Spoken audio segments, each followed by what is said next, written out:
आज के इस क्लास में क्लास 12 के स्टूडेंट्स के लिए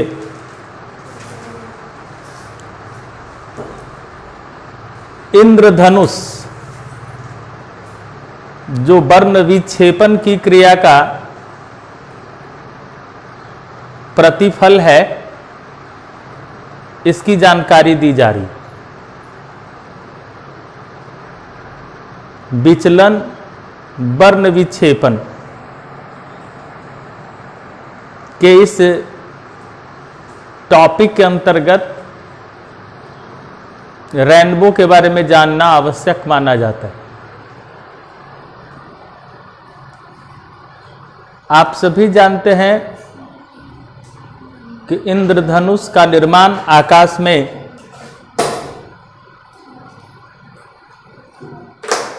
तब होता है जब वायु में वर्षा की बूंदें, जल बूंद उपस्थित रहती है और सूर्य की किरण उस पर पड़ती है। सूर्य की स्थिति के ठीक विपरीत दिशा में इंद्रधनुष का निर्माण होता है। यदि सूर्य पूरब में होते हैं तो पश्चिम क्षितिज पर इंद्रधनुष दिखाई पड़ता है। इसके ठीक विपरीत जब सूर्य की स्थिति पश्चिम की ओर होती है तो इंद्रधनुष पूर्व क्षितिज पर दिखाई पड़ते हैं। तात्पर्य यह है, इंद्रधनुष देखने वाला जो प्रेक्षक होता है, ऑब्जर्वर, उसकी पीठ की ओर हमेशा सूर्य होंगे। सूर्य की स्थिति के जस्ट विपरीत दिशा में इंद्रधनुष का निर्माण होता है। इंद्रधनुष है क्या?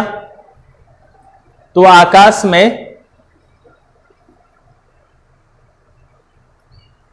7 रंगों की पट्टी चापवत दिखाई पड़ती है। चाप की आकृति में 7 रंगों की पट्टी दिखाई पड़ती है। ये 7 रंग की जो पट्टी है, यह प्रकाश के वर्ण विक्षेपण की घटना से बनने वाला स्पेक्ट्रम है, वर्णपट है। वर्षा की बूंद गोल आकृति में होती है। वह गोलीय लेंस की तरह कार्य करता है और इसमें मुख्यतः 3 तरह की घटनाएं होती है: अपवर्तन, पूर्ण आंतरिक परावर्तन और विक्षेपण। इन तीनों क्रियाओं का संयुक्त प्रभाव इंद्रधनुष उत्पन्न करता है। यूं तो वर्ण विक्षेपण के अंतर्गत रेनबो के बारे में जाना जाता है, लेकिन रेनबो 3 तरह की घटनाओं का प्रतिफल होता है।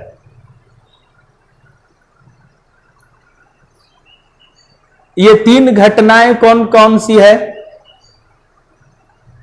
तो हमने जानकारी प्राप्त की है, परावर्तन, अपवर्तन और विक्षेपण। परावर्तन के अंतर्गत विशेषकर पूर्ण आंतरिक परावर्तन।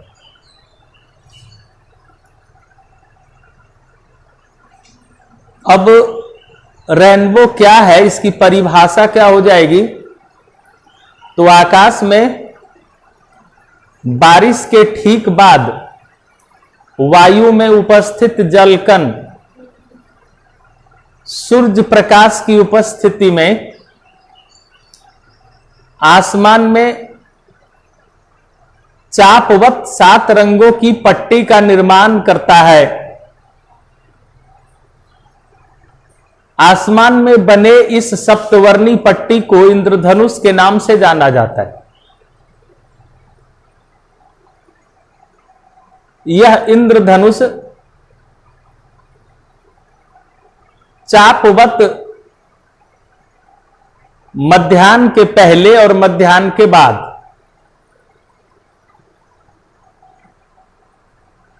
और यदि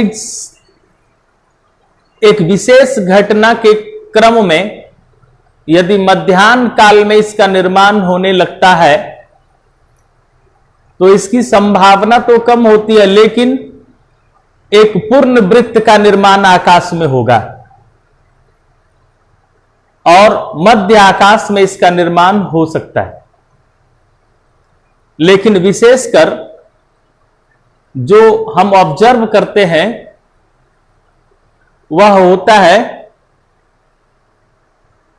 सूर्योदय से मध्याह्न तक और मध्याह्न के बाद फिर सूर्यास्त तक। दोपहर के बाद जब हम देखेंगे तो पूर्व क्षितिज में होगा, दोपहर के पहले हम देखेंगे तो पश्चिम क्षितिज में होगा, लेकिन ठीक दोपहर में देखेंगे तो मध्य आकाश में होगा।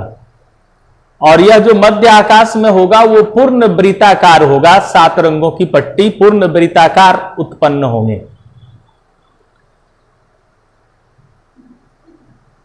तो इंद्रधनुष की परिभाषा मैं लिख रहा हूं, वायु में उपस्थित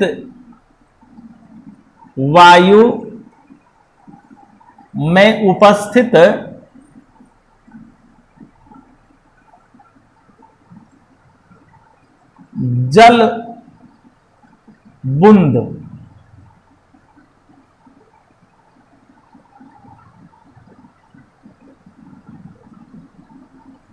सूर्य प्रकाश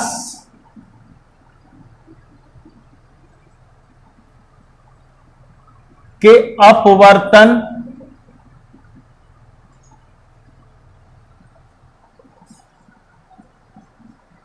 पूर्ण आंतरिक परावर्तन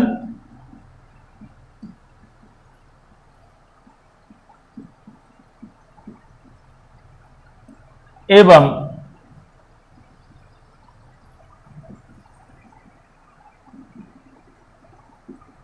विक्षेपण की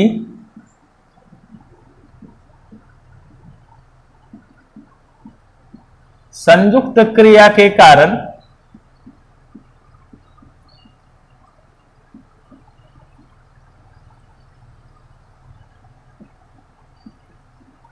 आसमान में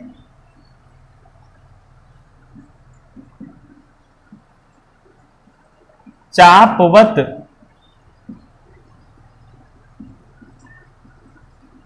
सप्तवर्णी पट्टी का निर्माण होता है।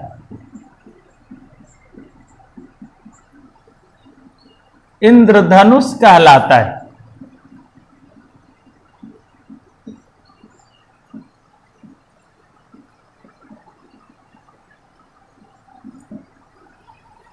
तो रेनबो किन 3 घटनाओं का प्रतिफल है? तो पहली घटना है अपवर्तन का, फिर दूसरी घटना है पूर्ण आंतरिक परावर्तन का, और फिर तीसरी घटना होगी विक्षेपण का। ये 3 क्रियाओं का संयुक्त परिणाम इंद्रधनुष का निर्माण करता है। इंद्रधनुष की स्थिति जो होती है इसकी चर्चा अभी हमने किया, यानी हमेशा सूर्य प्रेक्षक के पीठ की ओर होंगे। इंद्रधनुष देखने वाले व्यक्ति के पीठ की ओर ही सूर्य होंगे। इससे स्पष्ट हो जाता है कि इंद्रधनुष की स्थिति क्या होगी। अब आपको जानना यह है कि इंद्रधनुष कितने प्रकार के होते हैं। तो ये दो प्रकार के होते हैं, प्राथमिक इंद्रधनुष और द्वितीयक इंद्रधनुष। रेनबो को दो वर्गों में बांटा गया, प्राथमिक इंद्रधनुष और द्वितीयक इंद्रधनुष। इसमें प्राथमिक क्या है और द्वितीयक क्या है, इसके बारे में जानना है। तो इंद्रधनुष दो प्रकार के, प्राइमरी रेनबो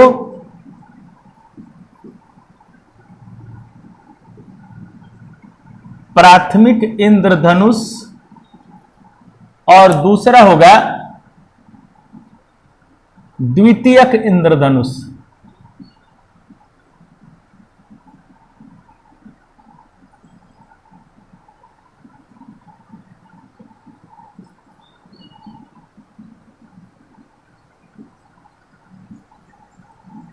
प्राइमरी रेनबो ये होगा सेकेंडरी रेनबो।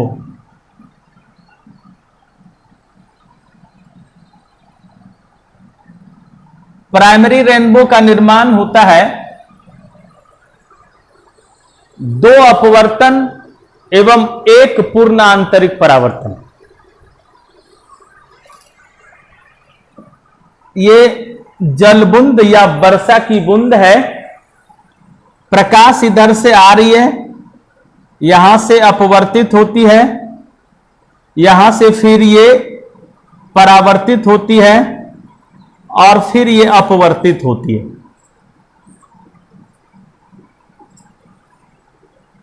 तो इसमें स्पष्ट दिख रहा है कि यह यदि वर्षा की बूंद है तो प्रकाश यहां आने के बाद अपवर्तन शुरू, अपवर्तन के बाद यहां परावर्तन की घटना और फिर यहां से निकलती है तो फिर अपवर्तन की घटना।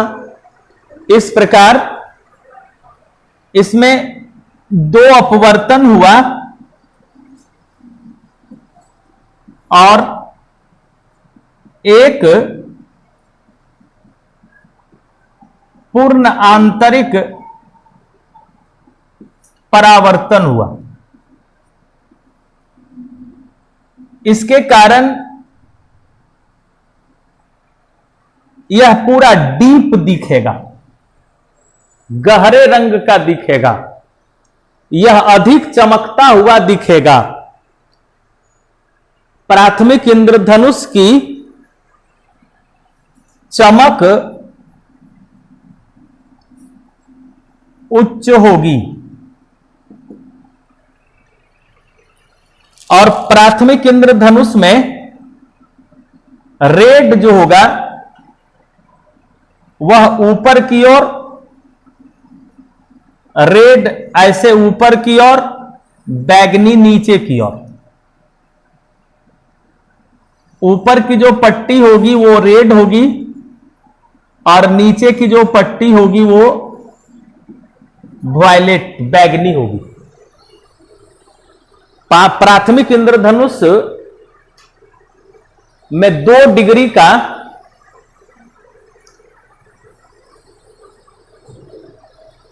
कोणीय विक्षेपण होगा। एंगुलर डिस्पर्सन का जो वैल्यू होता है थीटा का, उसमें वो 2 डिग्री का होगा। इसमें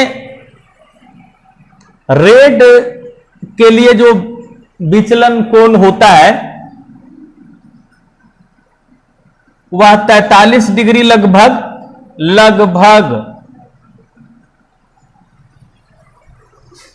ये 43 डिग्री दे रहे हैं तो 44 कभी बनेगा, 41 कभी होगा, 42 कभी होगा।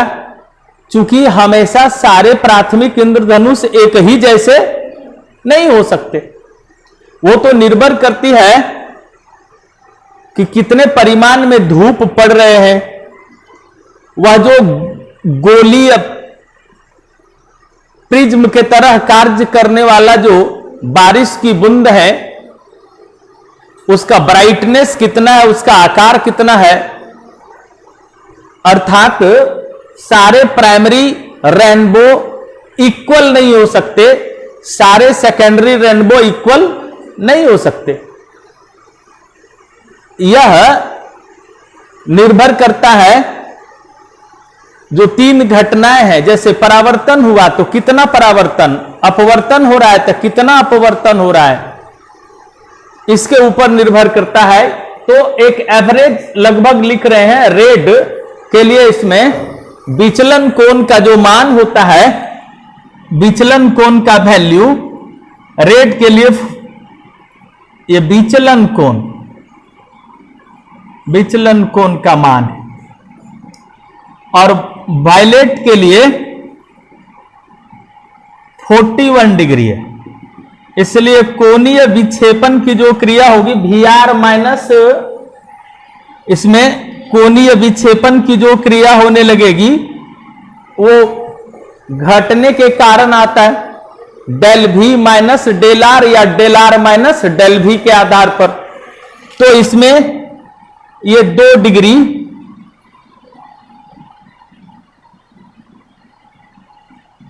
कोणीय विक्षेपण का मान होता है, और इसका औसत विचलन का वैल्यू प्राइमरी रेनबो के लिए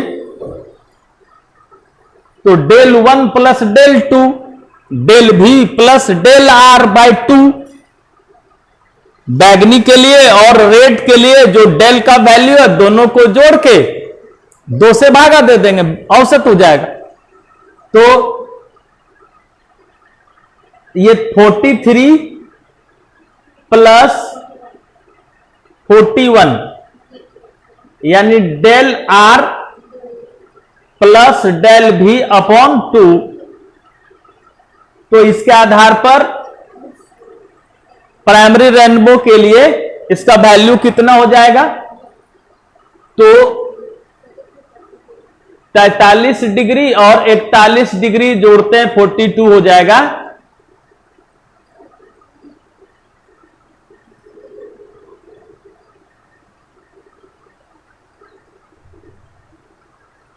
कहीं 42.5 भी आ सकता है। जब ये 43 और ये 41 से थोड़ा आगे पीछे होगा तो इसका एवरेज वैल्यू भी बदलेगा, लेकिन ये एक सामान्य एंगल बताया जा रहा है प्राइमरी रेनबो का। प्राइमरी रेनबो का जो निर्माण हुआ, इसमें 2 अपवर्तन की क्रिया हुई, एक पूर्ण आंतरिक परावर्तन हुआ, और इसके आधार पर प्राइमरी रेनबो बन गया। यह भी आप जान गए कि प्राइमरी रेनबो मोर ब्राइट होगा सेकेंडरी रेनबो से। प्राइमरी रेनबो में ज्यादा चमक हो रही है सेकेंडरी रेनबो से। इसका कारण यह है कि सेकेंडरी रेनबो में ये परावर्तन की जो क्रिया होगी वो 2 बार हो जाती है। परावर्तन की क्रिया जितनी बार होगी ब्राइटनेस डाउन करते जाएगा। तो इसमें एक अपवर्तन हुआ, पूर्ण आंतरिक परावर्तन हुआ, फिर परावर्तन हुआ, तब अपवर्तन हुआ। ऐसे किरण इसमें गमन करती है। तो यहां एक अपवर्तन, यहां परावर्तन, यहां भी परावर्तन, यहां अपवर्तन। तो हम सेकेंडरी रेनबो के बारे में बता सकते हैं कि 2 अपवर्तन और 2 पूर्ण आंतरिक परावर्तन, पूर्ण आंतरिक परावर्तन की संयुक्त क्रिया का यह प्रतिफल है। और इसमें चमक उच्च थी तो यहां चमक निम्न है, यानी ये लोअर ब्राइट होगा। ये हायर ब्राइट था और ये लोअर ब्राइट हुआ, कम चमक है इसमें। इसके साथ साथ यह भी जानना है कि प्राइमरी रेनबो में रेड ऊपर था, वायलेट नीचे आया, तो इसमें वायलेट ऊपर जाएगा और रेड नीचे आएगा। ऐसा इसलिए कि डेल भी का वैल्यू इसमें बड़ा होता है, इसमें डेल आर का वैल्यू बड़ा था। रेड 43 डिग्री था और वायलेट 41 था। तो इसके एक अंतर में हम यहां पुट कर सकते हैं कि रेड का विचलन कोण ज्यादा है यहां और वायलेट का कम है प्राइमरी रेनबो में, यानी प्राइमरी रेनबो में डेल आर ग्रेटर था डेल भी का। तो एक यहां से अंतर, दूसरा अंतर, तीसरा अंतर एंगल से संबंधित बात भी इसमें बताया जा रहा है। कोणीय विक्षेपण की भी बात होगी, औसत की भी बात होगी, ये सारी बातें इसमें भी आएगी। इसकी चमक उच्च थी, इसकी चमक निम्न है, ये लोअर ब्राइट है। लोअर ब्राइट का कारण क्या है, ये भी अभी हमने बताया कि जितने बार परावर्तन की क्रिया होगी ब्राइटनेस उसका डाउन करेगा। और प्राइमरी रेनबो में रेड अपर पोजीशन में था, वायलेट नीचे था। इसमें सेकेंडरी रेनबो में वायलेट की पट्टी ऊपर रहेगी और रेड की पट्टी नीचे रहेगी। इसमें डेल भी का जो वैल्यू है लगभग 55 डिग्री और डेल आर का वैल्यू लगभग 52 डिग्री। फिर ये अबाउट है, इसको ये परफेक्ट वैल्यू नहीं है, यह परिस्थिति पर जनित एंगल का निर्माण होता है, लेकिन लगभग जो उसका मान आएगा इसी रेंज में आता है। जहां हम 55 डिग्री लिख रहे हैं वहां 53 डिग्री भी हो सकता है। तो जब ये 53 हो जाएगा तब ये 50 डिग्री हो जाएगा, क्योंकि अभी 55 और ये 52 है तो 3 का अंतर है। तो यहां थीटा का जो अंतर होगा वो 3 डिग्री का।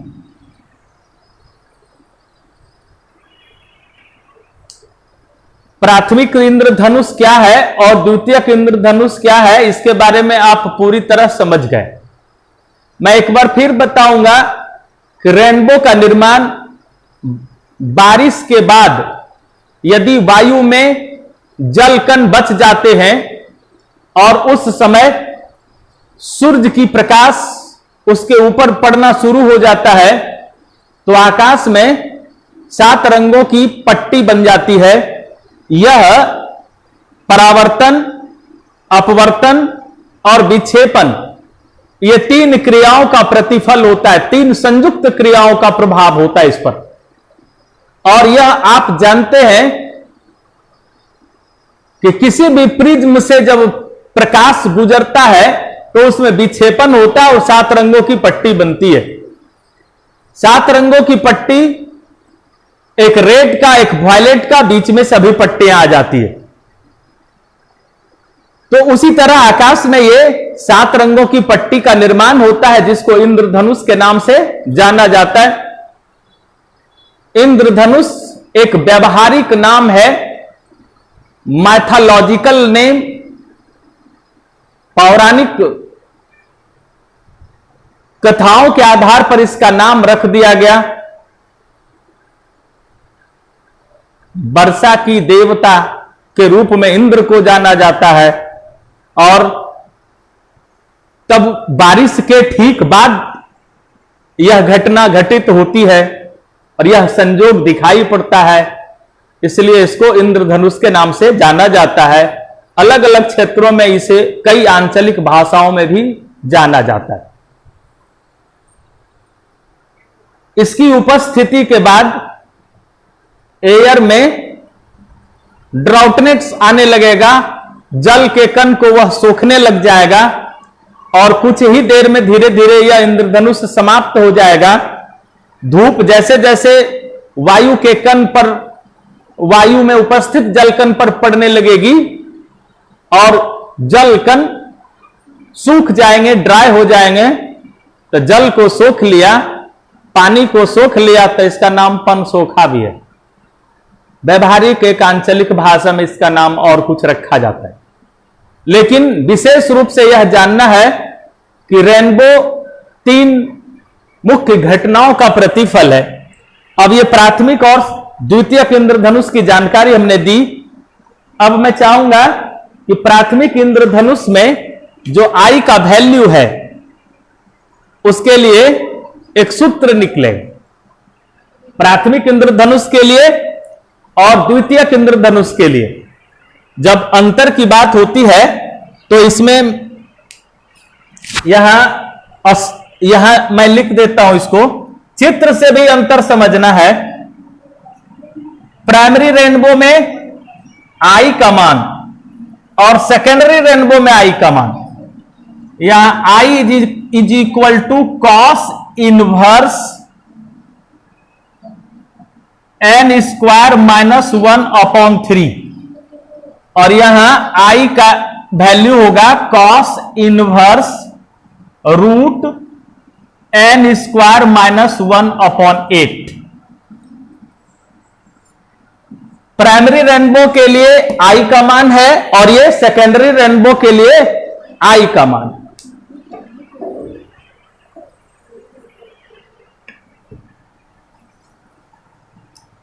इसमें फिर ये 3 डिग्री है, यहां भी हम एक औसत वैल्यू, एवरेज वैल्यू जिस तरह उसमें निकाला गया था यहां भी निकलेगा del V plus del R/2 से, यानी 55 प्लस 52/2 53.5।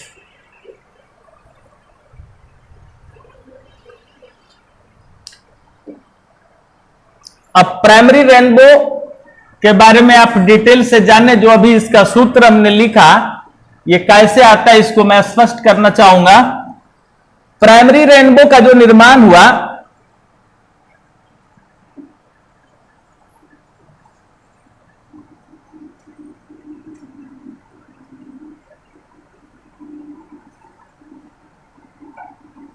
प्राथमिक इंद्रधनुष क्या है, तो इसकी परिभाषा हो जाएगी 2 अपवर्तन एवं 1 पूर्णांतरिक परावर्तन की क्रिया, संयुक्त क्रिया के प्रभाव से आकाश में बनने वाली सप्तवर्णी पट्टी प्राथमिक इंद्रधनुष कहलाता है। अब यह प्राथमिक इंद्रधनुष है, इसमें यह बारिश की बूंद है, यहां से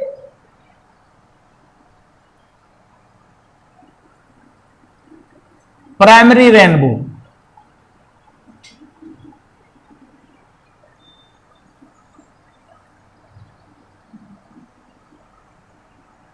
यहां प्रकाश आया, यहां आने के बाद इसमें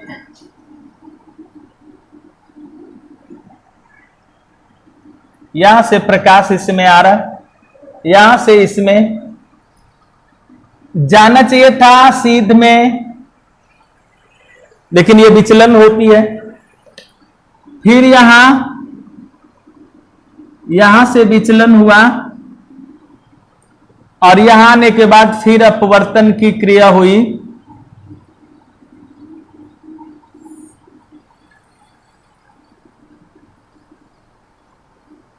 प्रकाश जाने वाली है, ये जा रही है, ये परावर्तित हो रही है, फिर ये अपवर्तित हो रही है। तो यहां एक अपवर्तन है, यहां 2 जहां हम लिख दिए, यहां पूर्ण आंतरिक परावर्तन है और जहां 3 लिख रहे हैं वहां फिर अपवर्तन है। यहां से एक लंब डाला गया, फिर यहां से एक लंब डाला गया और यहां से एक लंब डाला गया।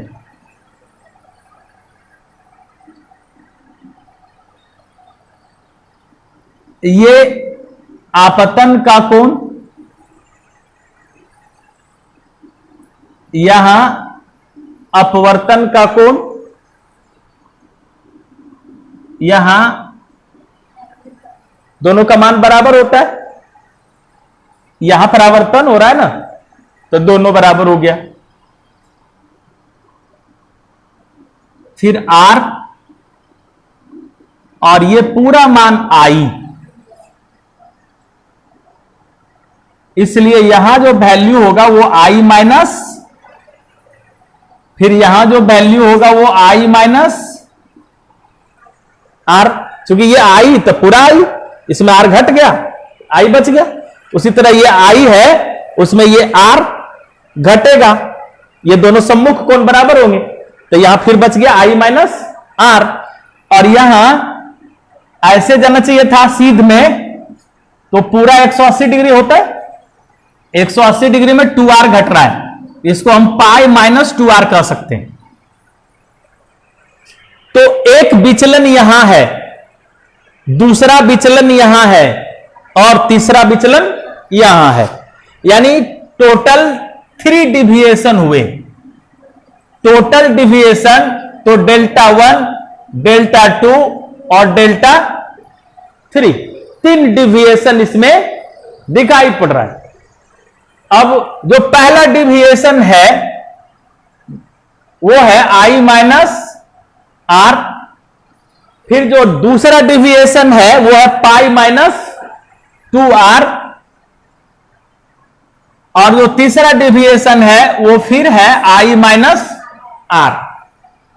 तो टोटल डिविएशन, अब यहां हम लिखते हैं ये पाई I और I, ये 2I हो गया,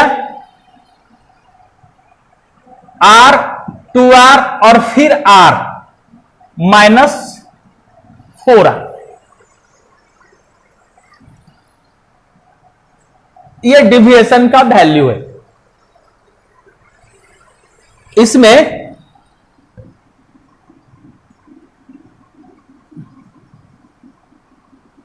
डी डेल्टा बटे डी आई का वैल्यू 0 होना चाहिए, इसको बोलेंगे फॉर मिनिमम डिविएशन।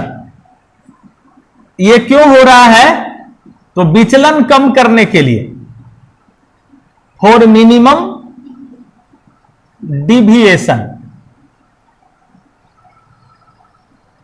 अब यहां हम डी लिखते हैं,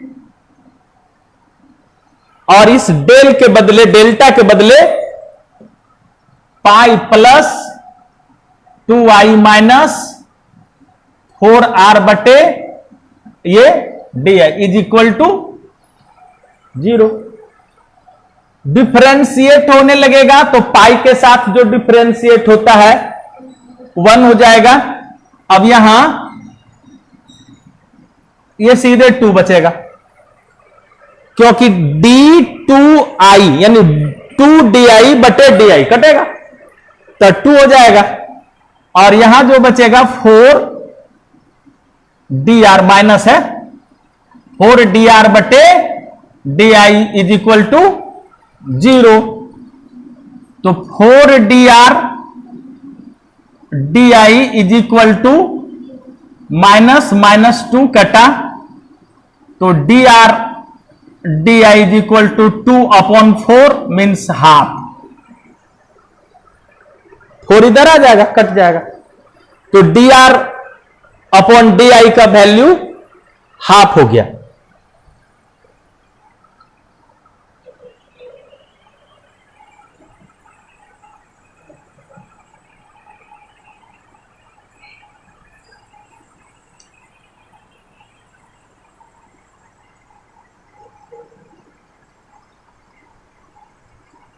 आगे बढ़ते,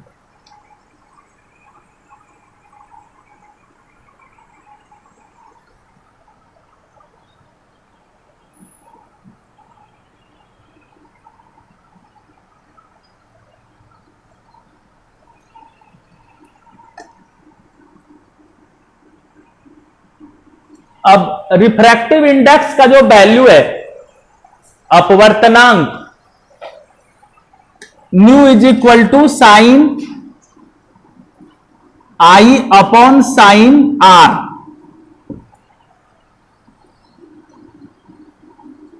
तो sine I is equal to N sine are.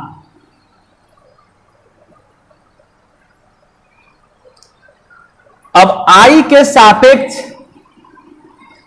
यदि इसको डिफरेंशिएट करते हैं, लिखते हैं आई के सापेक्ष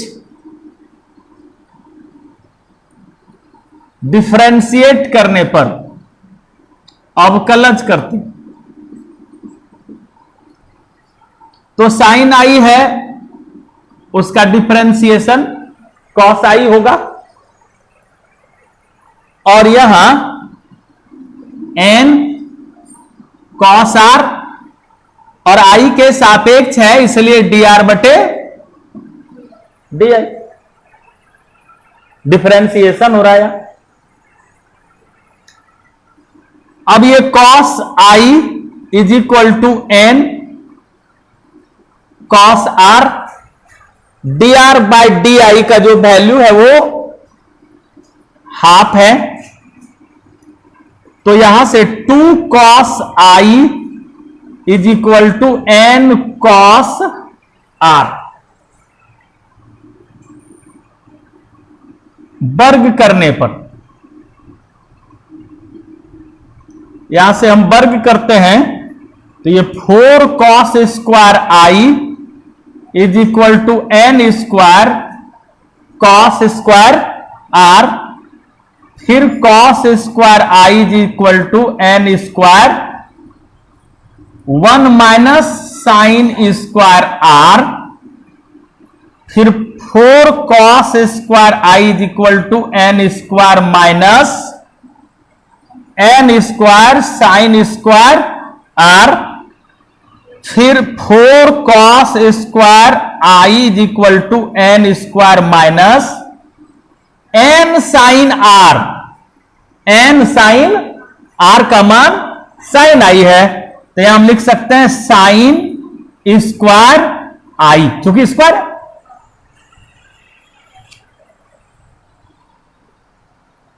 अब फिर 4 cos square I plus sine square I is equal to N square, फिर 4 cos square I plus 1 minus cos square I sine square I का value is equal to N square. 4 cos square I में 1 cos square I घटेगा, 3 cos square I is equal to N square plus 1 minus 1। अब ये cos square I is equal to N square minus, फिर cos I is equal to N square minus 1,